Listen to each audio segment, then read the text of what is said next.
శ్రీ గురుభ్యో నమ.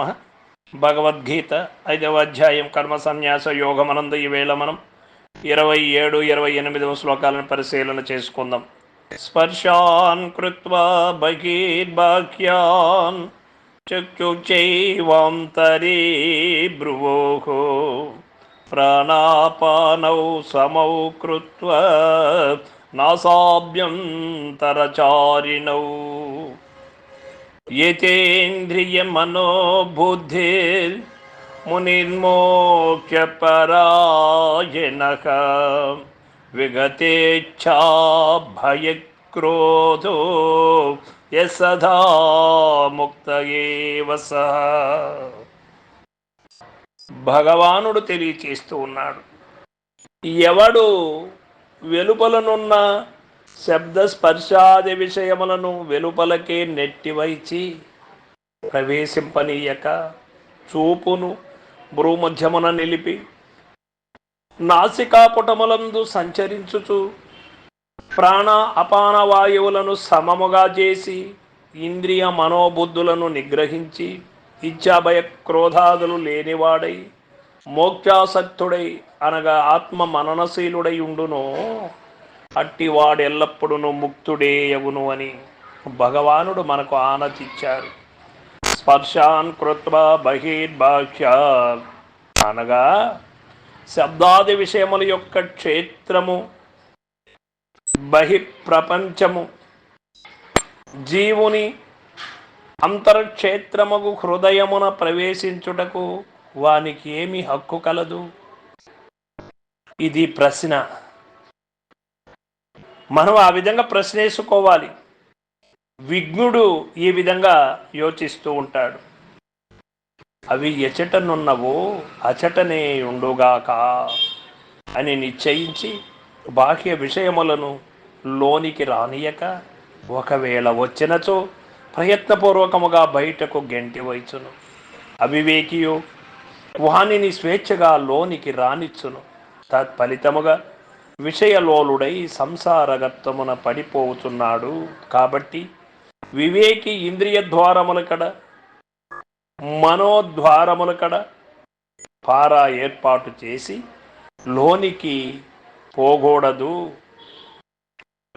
అని విషయములను ఆదేశించును.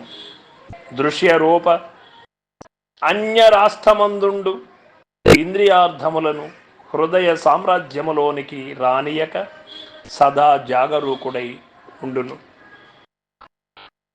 చక్షుచైవాంతరే భ్రువోః ఈ ప్రకారముగా శబ్దాది బాహ్య విషయములను నిరోధించి ధ్యాననిష్ఠుడు దృష్టిని భ్రూమధ్యమున నిలుపును. దీనిని కేచరి ముద్ర ఎందురు. ధ్యానము చేయువాడు కళ్ళు తెరచియుంచినచో చుట్టూనున్న వస్తువులు కానబడుట వలన చిత్తమునకు విక్షేపము కలుగును. కండ్లు మూసుకొనినచో నిద్రలో తమస్సులో పడిపోవు ప్రమాదము కలదు. కనుకనే అతడు మధ్య మార్గమును చేపట్టి నిమీలిత నేత్రుడై భ్రూమధ్యమున దృష్టిని నిలిపి ధ్యానించుతుండును. భ్రూమధ్యమనగా రెండు కనుబొమ్మల నడుమయుని అర్థము. అచ్చోట ఆజ్ఞాచక్రము కలదు. నేత్రములకు అతి సమీపమున నుండుట బట్టి భ్రూమధ్య స్థానమున దృష్టిని నిలిపి ధ్యానించుట సాధకునకు చాలా అనుకూలముగా నుండును. అయినను కొందరు నాసికాగ్రమున, కొందరు హృదయస్థానమున, మరికొందరు సహస్రారమున కూడా దృష్టిని నిలిపి ధ్యానించుచుందురు. ఎవరికెట్లు అనుకూలమో అట్లు చేసుకొనవచ్చును. చిత్తము బహిర్ముఖముగా చెదరకుండుటయే ప్రధాన కారణం. ప్రాణాపానౌ సమౌ కృత్వా అని చెప్పబడినది కదా శాస్త్రం. సామాన్యముగా జనులందు ప్రాణ అపాన వాయువులు సమముగా ప్రవహించుకుండును. ప్రాణాయామాభ్యాసము చేవానిని క్రమరీతిని భోవులాగున చేయుట ఆరోగ్యమునకు చిత్తైకాగ్రతకు కూడా అవసరము. కనుకని ప్రాణాయామమునది అష్టాంగ యోగమును ఒకానొక భాగముగా చేర్చబడినది. ప్రాణమునకు మనస్సునకు అత్యంత సన్నిహిత సంబంధము కలదు. ఒకదానిని నిరోధించిన మరి ఒకటి నిరుద్ధమగును. కావున అతి సూక్ష్మమగు మనస్సును నిగ్రహించుట ఎందు కొంత సహాయకారిగా నుండుటకై ప్రాణాయామమును శాస్త్రములందు విధించరి. ప్రాణ అపానములను సమముగా ప్రవహింపజేయుటచే మనస్సును చపలత్వమును వీడి ఏకాగ్రతను పొందగలదు అని మనకి ఇక్కడ తెలియబడుతూ ఉన్నది. యతేంద్రియ మనోబుద్ధి, ఇంద్రియములు మనస్సు బుద్ధి వీనినన్నిటినీ సాధకుడు తన యొక్క అదుపులో నుంచుకొనవలెను. అవి చెప్పినట్లు తానాడరాదు, తాను చెప్పినట్లు అవి నడుచుకొనవలెను. ఇది ఏ ఇంద్రియ నిగ్రహము అనగా అజ్ఞాని వానికి దాసానుదాసుడై ప్రవర్తించును, జ్ఞాని వానిని నిగ్రహించి తన వశమందుంచుకొనును.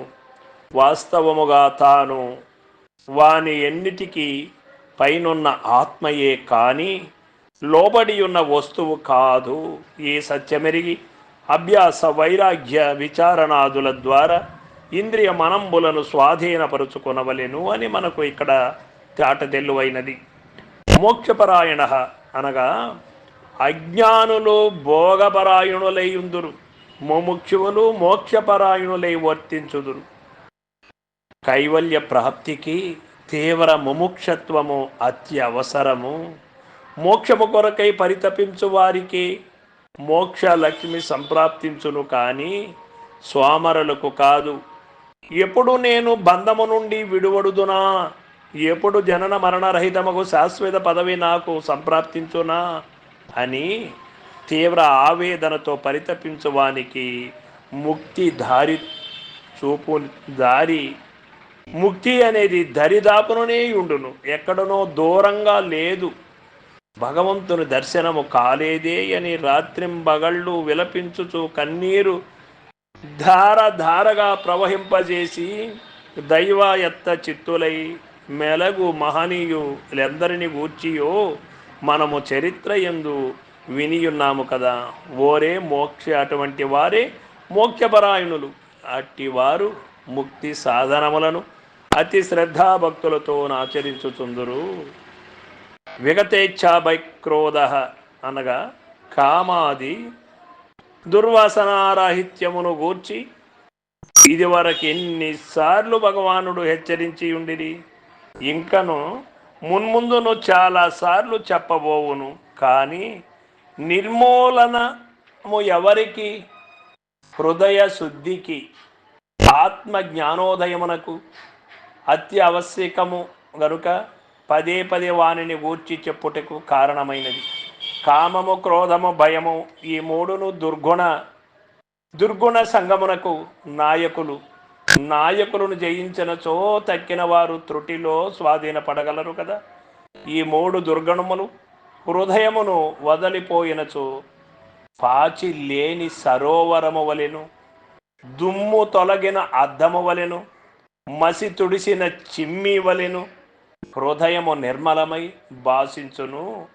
నిర్మల హృదయమునని జ్ఞాన భాస్కరుడు ఉదయించును, కానీ మలినమైనటువంటి దానిలో కాదు కదా. మునిహి అనగా ఎవరు? మననశీలుడై ఉండువాడు అని అర్థం. సదాయుక్త అనగా సదాయుక్త అని చెప్పుట వలన పైన తెలిపిన సద్గుణములచే విరాజితుడగువాడు ఎల్లప్పుడూ ముక్తుడే అయ్యుండునని భావము. మోక్షమునకై మరి యొక్క లోకమునకు పోనవసరము లేదు, మరి యొక్క దేహమును ధరింపనవసరము లేదు, ఎప్పుడో కలుగునని దిగులును పొందనక్కరలేదు. ఈ సాధనల ఎందారి తేరిన మనుక్షణమే మనుజుడు ముక్తుడై చెన్నుందునని భగవానుడి చెట అభయ మొసంగిరి. మోక్షప్రాప్తికి ఉపాయములేవి, ఏ విధంగా ఉంటే మనం మోక్షానికి వెళ్ళొచ్చు అన్నప్పుడు శబ్దాది విషయ త్యాగము తప్పనిసరి, ఏకాగ్ర ధ్యానము ఉండవలసినటువంటిది, ప్రాణాయామములు తప్పనిసరి, ఇంద్రియ మనోబుద్ధుల నిగ్రహము ఉండవలెను, మననశీలత్వము, మోక్షపరాయణత్వము, కామక్రోధ భయరాహిత్యము ఇవి మనకు సులక్షణములు 7 కలిగి ఉండవలసినది. మోక్షప్రాప్తికి భక్తి రూప సులభోపాయమును వచించుతున్నాడు భగవానుడు. 29వ శ్లోకమును రేపు తెలుసుకుందాం. సర్వం సద్గురు పాదార్పణమస్తు. జై గురు.